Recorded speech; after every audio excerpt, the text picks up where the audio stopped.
পবিত্ৰ ভাদ মাহ আৰম্ভ ভক্তি ৰসত বিলীন ঢকুৱাখানা বালিগাঁও নামঘৰ প্ৰাংগণ আজিৰ পৰা আৰম্ভ হ'ল অসমীয়া জাতীয় জীৱনৰ অতিকৈ পবিত্ৰ ভাদ মাহ সমগ্ৰ ভাদ মাহৰ ৰাজ্যৰ প্ৰতিটো নামঘৰ হৰিনামৰ অমল ধ্বনিৰে মুখৰিত হৈ থাকিব পহিলা ভাদ উপলক্ষে পুৱাৰ পৰা হৰিনামৰ ধ্বনিৰে মুখৰিত হৈ পৰিল ঢকুৱাখানা বালিগাঁও নামঘৰ প্ৰাংগণ এই পবিত্ৰ ভাদ মাহৰ আজি পহিলা দিনটোৰ পৰা শেষৰ দিনলৈকে এমাহ জুৰি ভকত বৈষ্ণৱ আই মাতৃসকলে হৰিনাম কীৰ্তনেৰে মুখৰিত কৰি তুলিব ঢকুৱাখানাৰ আকাশ বতাহ ইছলাম ধৰ্মাৱলম্বী লোক এজনৰ বাবে ৰমজান মাহ যেনেদৰে এক পবিত্ৰ মাহ সেইদৰে বৈষ্ণৱ ধৰ্মীয় অসমীয়াৰ বাবেও ভাদ মাহ এক পবিত্ৰ মাহ এই মাহটোত ভক্তিৰসত ডুব যায় অসমীয়া বৈষ্ণৱ সমাজ দুজনাৰ স্বৰ্ণীল সংস্কৃতিৰ বৰ্ণিল ঐতিহ্যৰে মুখৰিত হৈছে ঢকুৱাখানাৰ নামঘৰসমূহ ঢকুৱাখানাৰ প্ৰায় শতাধিক নামঘৰত আৰম্ভ হৈছে নাম প্ৰসংগ ইপিনে ঢকুৱাখানা নগৰৰ মাজমজিয়াত থকা বালিগাঁও নামঘৰতো আৰম্ভ হৈছে নাম প্ৰসংগ গোটেই মাহটোতে গুৰুজনাৰ পবিত্ৰ মিলনভূমিত আকাশ বতাহ মুখৰিত হ'ব হৰিনামৰ ধ্বনিৰে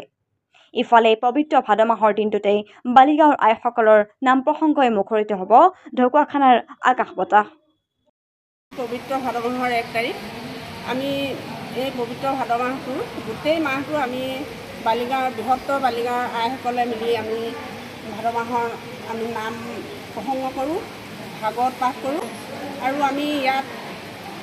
এই গোটেই মাহটোতে আমি নাম প্ৰসংগ ভাগৱত পাঠ কৰি গুৰুজনাৰ যি আদৰ্শ শংকৰ গুৰুজনাৰ মাধৱ গুৰুজনাৰ দুইজনা গুৰুৰ যি আদৰ্শ সেই আদৰ্শৰাজিক আমি সমাজত যাতে প্ৰতিষ্ঠা কৰিব পাৰোঁ শান্তি সমৃদ্ধি যাতে আমি বজাই ৰাখিব পাৰোঁ সমাজত যাতে আমি উঠি অহা প্ৰজন্মই যাতে আমাক অনুসৰণ কৰি গোটেই ভৱিষ্যত জীৱনটো আমি যাতে তেওঁলোকৰ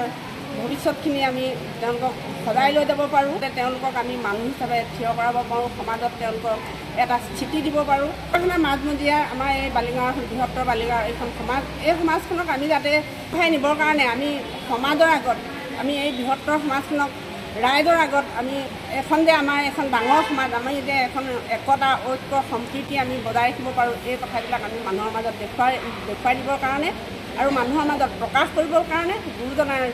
যি আদৰ্শৰাজি এই আদৰ্শৰাজিক আমি মানুহৰ মাজত বিলাই দিবৰ কাৰণে আমি প্ৰচেষ্টা অব্যাহত কৰি আহিছোঁ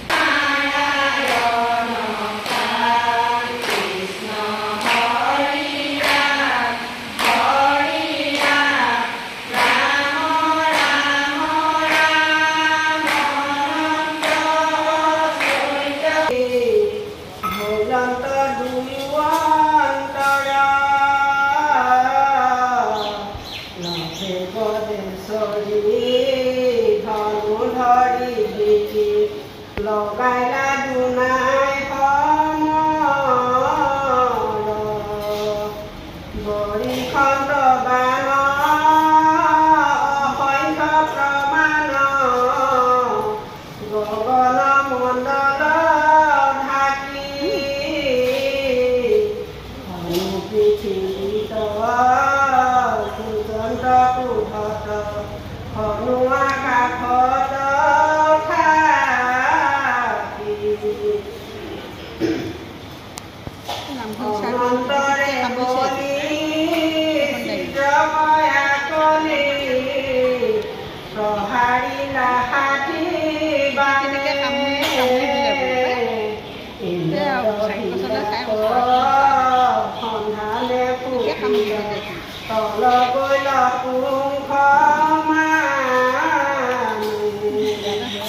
মহাসুত পাৰি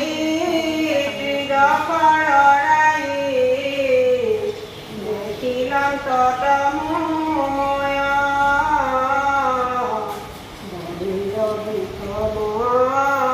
দেখি দেৱ সবাৰো মনে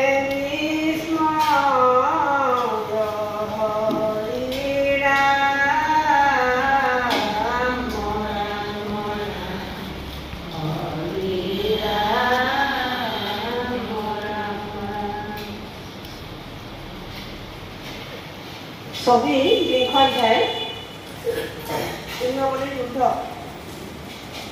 মুখনে ইন্দ্ৰদেৱে চেতন লভিয়া পাছে আশু অধিকাৰ